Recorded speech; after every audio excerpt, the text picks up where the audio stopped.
Здравейте от шоурума на Seven Cars. Тук сме да ви представим нещо този път по-нестандартно.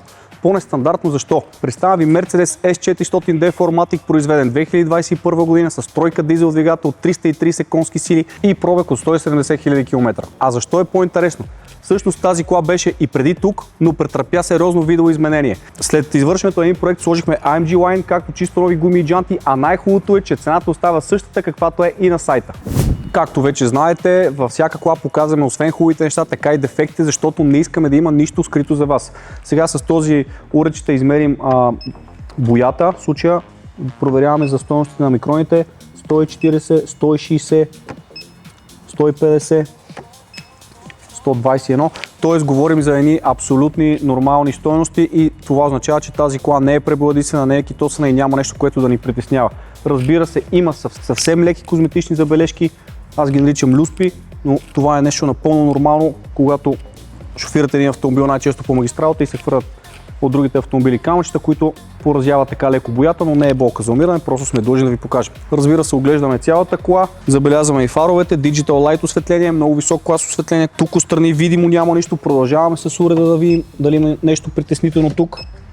142, 160, 135, абсолютно нормални стойности навсякъде, което значи, че този автомобил не е претърпявал някакви катастрофи или нещо, което да ни притеснява. Отваряме и капака, споменахме за двигателя, 3 литров дизел с 330 конски сили, 6 цилиндра, всичко е на място, по-добре подредено от библиотека, така че на пръв поглед няма нещо, което да ни притеснява, няма течове, няма нещо, което да е асиметрично, така че поне на прима виста нещата изглеждат добре. Разбира се, препоръчваме една стойна диагностика преди покупката на такъв автомобил. Ето и най-хубавата част, както ви споменах, този автомобил е с чисто нови гуми и джанти, 21 цола AMG алуминиеви джанти и гуми с DOT 10-та седмица от 2026 година.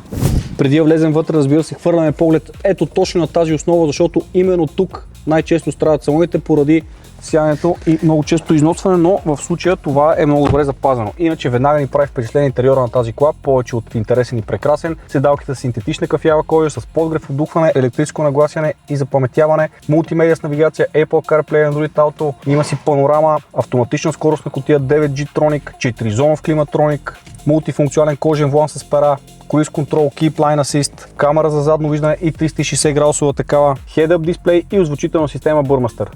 Автомобил е наличен в нашия шоурум и разполага с пълна сервизна история. За повече информация sevencars.bg. Харесайте това видео, абонирайте се за канала и ни очаквайте с още много интересни предложения.